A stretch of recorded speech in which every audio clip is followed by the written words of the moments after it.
لو أنزلنا هذا القرآن على جبل لرأيته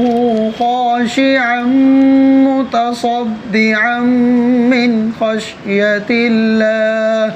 وتلك الأمثال نضربها للناس لعلهم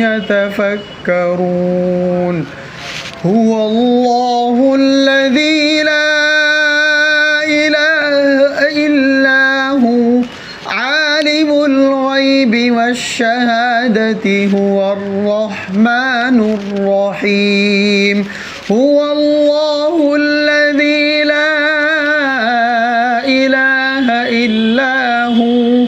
الملك القدوس السلام المؤمن المهيمن العزيز الجبار المتكبر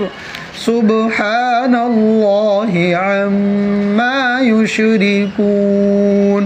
هو الله الخالق البارئ المصور له الأسماء الحسنى يسبح له ما في السماوات والأرض وهو العزيز الحكيم.